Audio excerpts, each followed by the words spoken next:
Hi friends, this is going to be a quick snapshot on quality management standards. And when we talk about quality management standards in the world of audit and assurance, we are of course referring to ISQM1, ISQM2, and ISA 220. Now we all know our ISA stand for International Standards in Auditing. The ISQMs, on the other hand, would stand for the International Standards on Quality Management. Now you may have known these standards in its previous name, and that is the ISQC, or the International Standards in Quality Control. But as with most things, change is ultimately inevitable, and our ISQCs have now evolved rather, into the ISQM with a specific focus on quality management rather than quality controls. So, speaking of our quality management standards, just a brief historical background. Before, we did call it in the Philippines as PSQC. The international version, of course, is ISQC. The Philippine Standards and Quality Control. And back then, there was only one quality control standard, or PSQC. That's PSQC1 redrafted. And the title of that standard was Quality Controls for Firms that perform audits and reviews of financial statements and other assurance and related services engagements.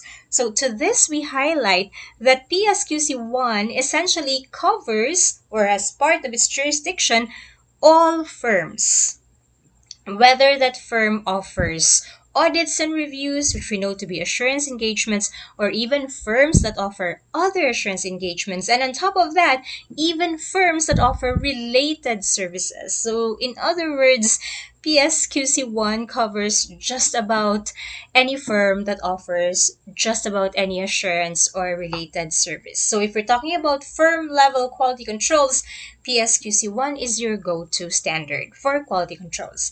Now, on the audit side, we do have its counterpart, and that is PSA 220.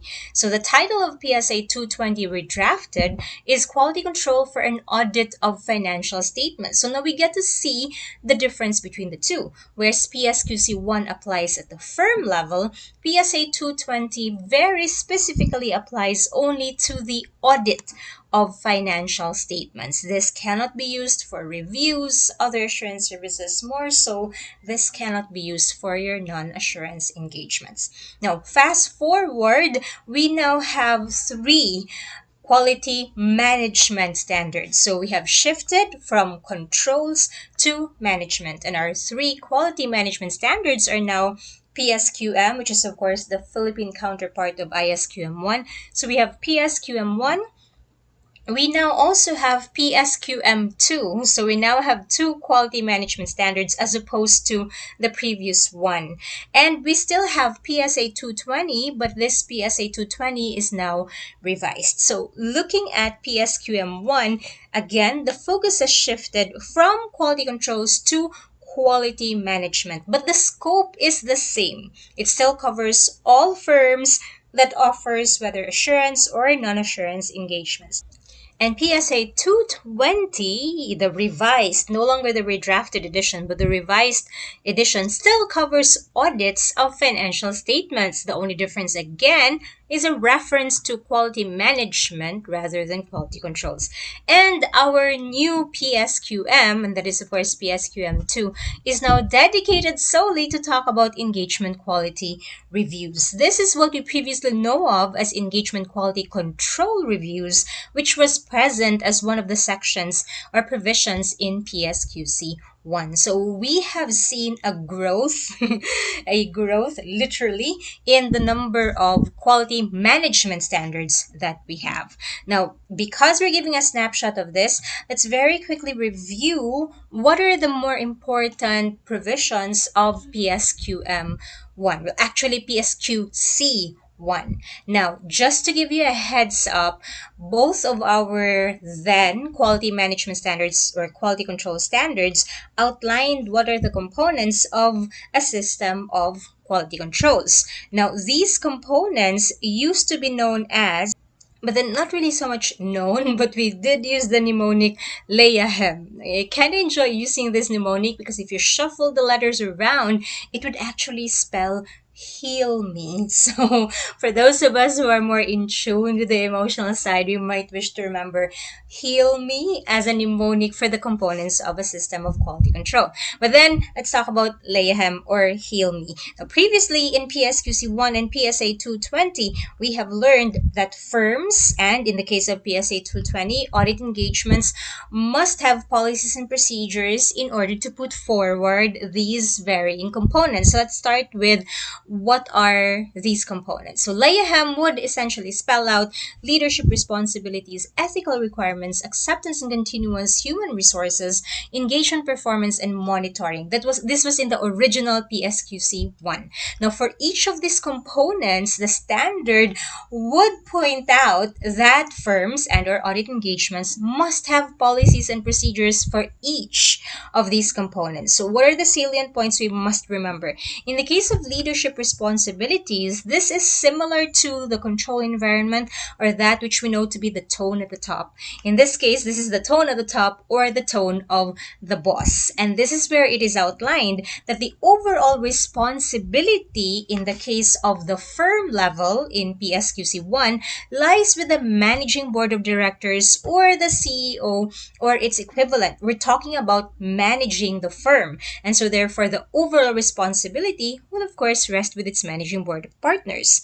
In the case of the engagement level, however, and this is where we look at PSA 220, the overall responsibility for quality in an audit engagement of course lies with the engagement partner. However, if you talk about the implementation must lie within the engagement team. So while the engagement partner has the overall responsibility for quality within an audit engagement, it is the engagement team who has the responsibility to implement the quality control procedures. Okay, so this is one of the most salient points we need to remember about leadership responsibilities. Now, moving forward to ethical requirements, this is where our quality control standards are in consonance with the Code of Ethics, in that it also reminds the firms and the audit engagements of the ethical requirements of PICPO. So PICPO, PICPO. So of course, we have professional competence and due care, we have integrity, confidentiality, professional behavior, and objectivity. And in the case of PSA 220, a special mention, of course, about the independence requirements for audit engagements. This is where we also get to touch base a little bit with some of the threats to independence, and we get to see a reference to familiarity threat, which can be addressed. One of the ways to address it is through rotation of key audit engagement partners or lead audit engagement partners. So we are reminded that the rotation period, in order to address the familiarity threat, they can stay as a partner. The time on period is 7 years, so they can stay as a partner for 7 years. But then there must be a cooling off period, and the cooling off period is either 5, 3, or 2 years, depending on the role of the said partner. So in the case, for example, of lead audit partners, the cool-off period is 5 years. In the case of the engagement quality control reviewer, the cool-off period is 3 years. And in the case of other key partners, the cool-off period is 2 years. So that's why we're saying time on 7 years, cool-off period 5, 3, or 2, depending on the role played. Now, this rotation period is, of course, being strictly observed in the case of public entities. And we get to see all of this in both PSQC1 and PSA 220.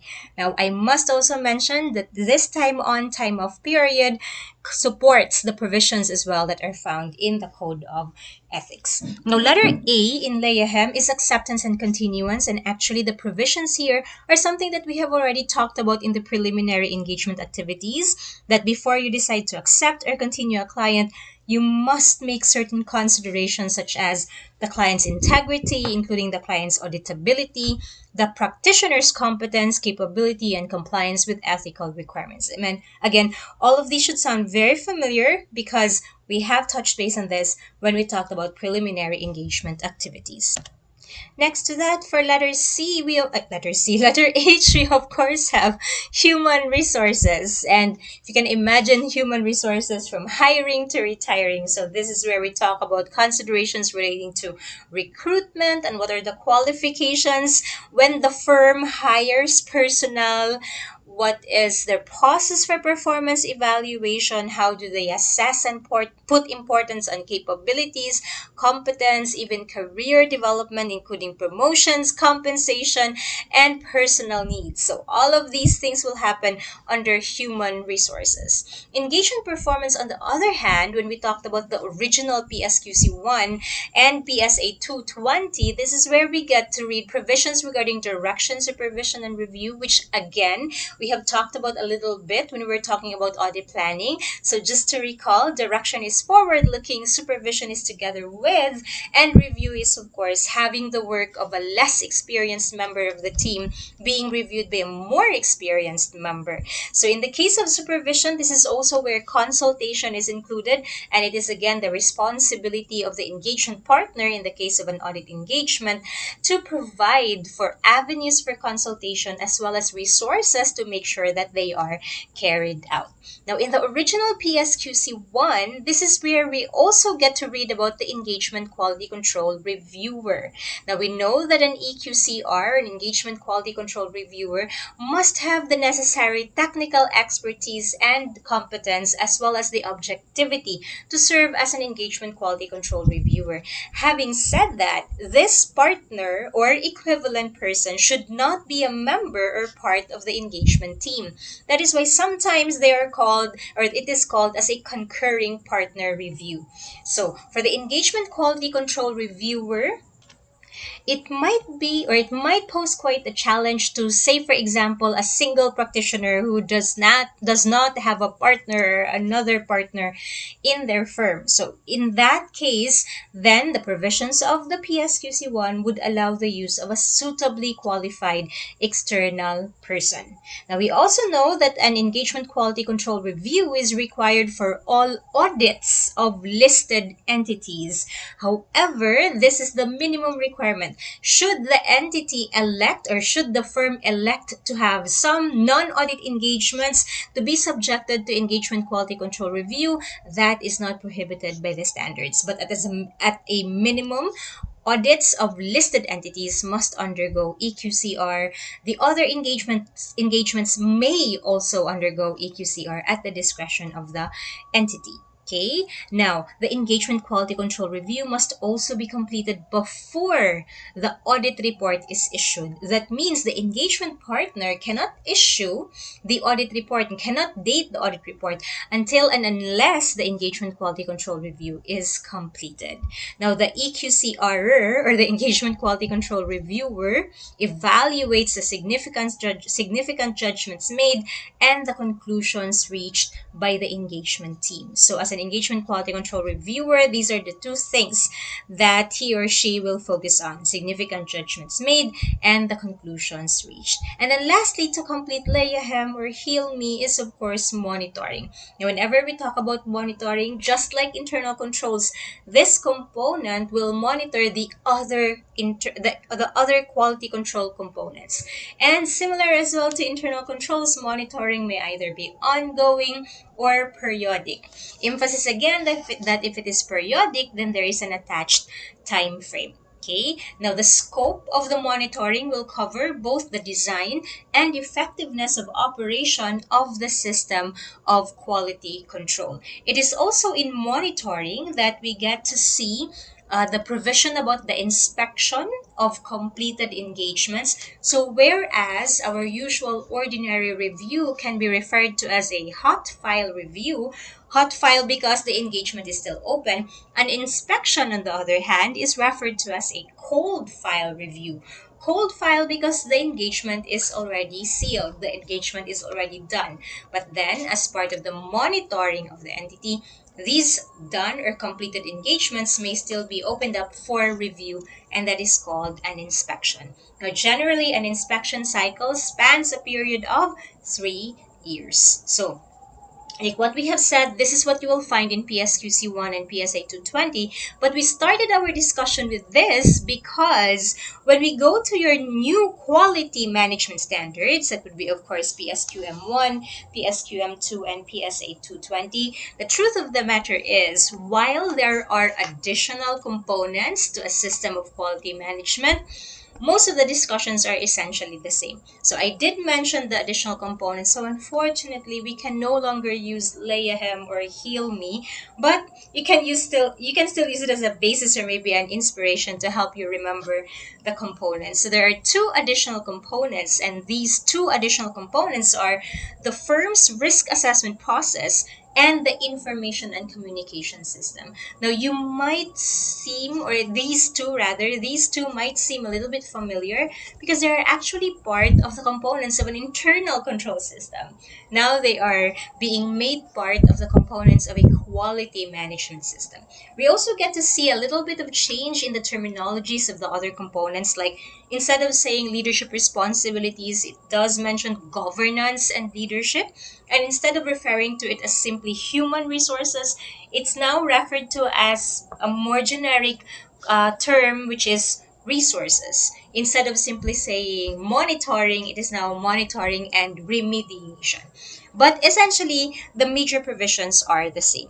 In the case of the risk assessment process, it is being explicitly stated in the standard that the firm shall design and implement a risk assessment process to establish quality objectives, identify and assess quality risks, and design and implement responses to address the quality risks. So we are to remember that this risk assessment process is a risk assessment process to be undertaken by the firm about its quality management. That is why it refers to the identification, evaluation, and response to quality risks. Now, the idea of the risk assessment process is basically just the same as our risk based audit approach, where we identify, we evaluate, and we respond. But in this case, very specifically, identification, evaluation, and the response to quality risk. Now, when we talk about governance and leadership, it's essentially similar to PSQC1.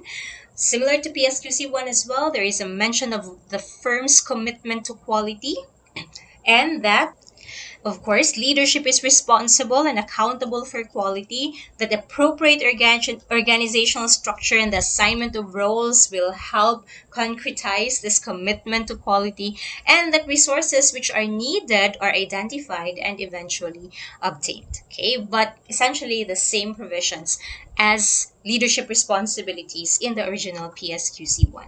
In terms of the ethical requirements, nothing entirely new. It still makes a reference to PICPO, or Fundamental Ethical Requirements.